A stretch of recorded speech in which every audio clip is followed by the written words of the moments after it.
Hello everybody, my name is Rick and I was part of the version 8 of the Critical Security Controls editorial panel, and I've been a member of the editorial panel for previous versions of controls for many years. And so this is part of my series to go through a deep dive of each of the now 18 controls within version 8 and talk about what's changed from version 7.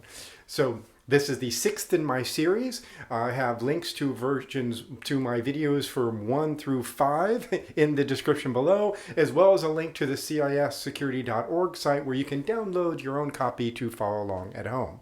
So, control number 6 is access control management. Like I said last time, the previous video, Control 5 and Control 6 are kind of combined. We kind of split identity and the access management part. If you didn't see my Control 5 video, then I talked about how we realized that we never had a specific control about identity and access management. You know, in version 7 we had Control 4 for control use of admin privileges and Control 16 for account monitoring and control. So we wanted to, in version 8, have something dedicated and also move it up into the priority list for identity and access management. So Control 5 and 6 are now new controls made from safeguards harvested from a couple that I'd mentioned before that we now have kind of, sundown.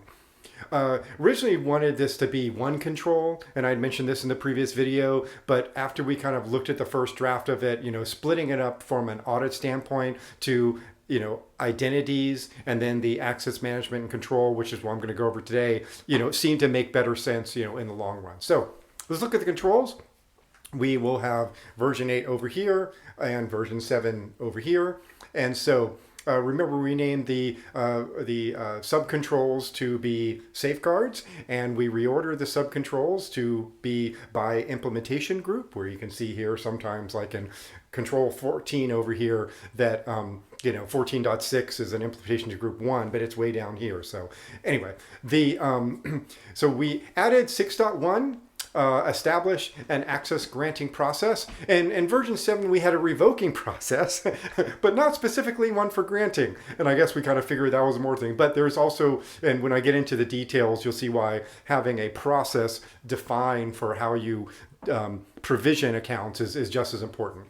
6.2, establish access revoking process, again pulled from 16.7. 6.3, require multi-factor authentication for externally exposed apps. This is a recasting of 16.3 where we just had a blanket require multi-factor, but didn't dictate to what.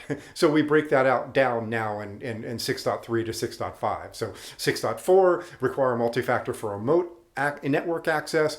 6.5 require multi-factor for administrative access, also pulled from 4.5. 6.6 establish and maintain an inventory of authentication and authorization systems. This is pulled from 16.1. And while we strive to standardize, we know that there are software as a service, legacy apps, third-party and provider platforms and partner platforms that might be used. And so these all should be kind of cataloged when putting together the inventory. We added 6.7, centralized access control, and ideally we should limit the number of accounts users have to manage, using directory services or single sign-on or even federated identities to help with this. And then we added 6.8, define and maintain role-based access control, also called RBAC. This is a process by which, a governance process defines different access based on the user's role, which allows a more consistent and scalable access control program. This is specifically an implementation to Group 3 safeguard because it can be very complicated, but I'll get into more of that later. So now that I know the changes, let me pull these down and let's go into the deep dive highlighting some of these Control 6 safeguards. So let me bring up the details of the safeguards and go from there. So in 6.1, we start by establishing a process to grant access. And ideally, this is an automated process, based on the user's role that is centralized and is kind of launched by maybe an HR process or a contracting process for, third-party users. And it covers not just employees, but also contractors and service accounts and anything that is a credential. Now, you're probably saying, but Rick, you just said implementation group 3 is a role-based access control safeguard. Well, we talk about based on role here, we're really talking about a simple definition. separating like employee versus contractor or finance versus intern or admin versus normal user.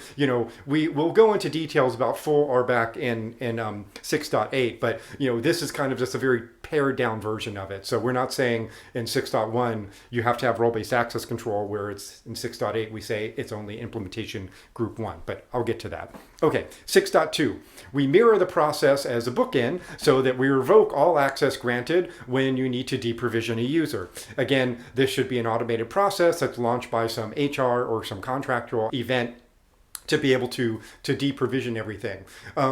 Now, we call out that this happens not just when a user leaves, but also when a user changes roles. We don't want to grant additional new access when someone goes from one position to another. We want to make sure we remove old access so they don't, kind of have this lingering access. So they've been around for 10 years, been in 5 different roles, and they still have access to stuff from years ago. We don't want to do that. So we make sure we call that out, and we call that out in the narrative as well. 6.3, the first of our multi-factor requirements. This is for remote application access, and this is intended whether it's an application that you're accessing that is internal to the network or that is hosted by a third party.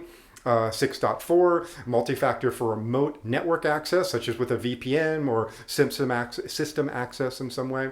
6.5, multi-factor for administration, and this is for all privileged accounts. This is something easily added to admin roles. A lot of the domain admin, you can easily add like a multi-factor component to that, or use a privileged access management tool to like check in or check out accounts and passwords for doing specific actions.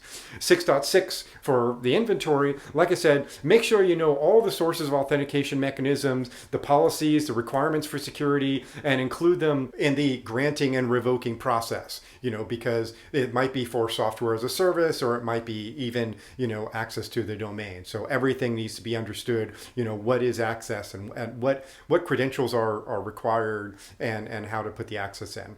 6.7, we also mentioned use of directory service as a single sign-on to accomplish centralized access control. And 6.8, while we said, have a basic granting process in 6.1, this control is intended for environments that may have dozens or hundreds of roles, applications, access methods, audit and logging requirements. Some of these roles might be based on even regulatory requirements. And so when we talk about having a full role-based access program, then we're talking about one that has, like I said, a lot of roles, a lot of access methods, compliance requirements, auditing requirements, and things like that. Not just the basic one in 6.1 where we just say, hey, assign access based on role.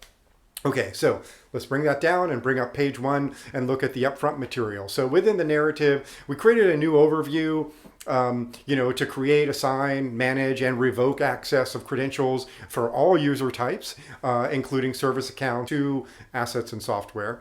And the why the control is critical is also brand new. We talk about the difference between Control 5 and Control 6, and that this one's about access and using strong authentication for critical data and roles. We describe the concept of leaf privilege, where assigning access, that the process is comprehensive and include complete provisioning and deprovisioning process. We enforce the importance of multi-factor authentication or privileged access management for the most sensitive access types. We talk about risk of lingering accounts, especially when users change roles, and limitation of users having local admin privilege and rights on their endpoints. Bring up page 2. And procedures and tools, we talk again about role-based access, the concept of leaf privilege, privacy considerations, and privacy is also based on need to know, so that falls into this. We discuss privileged access management tools for better control and logging of privileged accounts, and the use of jump boxes for more sensitive administration, where you can limit admin access except for those specific trusted workstations. We talk again about revoking access and making it a consistent process across all employees and contractors. There's often a gap in the deprovisioning, because while regular employees are managed by HR, maybe a contractor is managed by the business or a manager, and so a contractor comes in, they get requests for access, and then when the contractor's contract is up, there's no standard process to be able to go and revoke it like if it was a regular employee. So making sure that you kind of cover that gap. And so we talk about the importance of protecting service accounts and the classic error of leaving passwords in for cloud systems in the code on public code repositories. There are whole lessons learned about leaving your S3 password in your code on GitHub, and someone taking it and spinning up dozens of servers to start mining Bitcoin or doing something crazy, or just at least getting into your data. The last point that I stressed 3 times in Control 5 was, while having a separate account for admin use, don't give that base account admin privileges. Again, I cannot reiterate that enough. And finally, we link to the NIST Digital Identity Guidelines.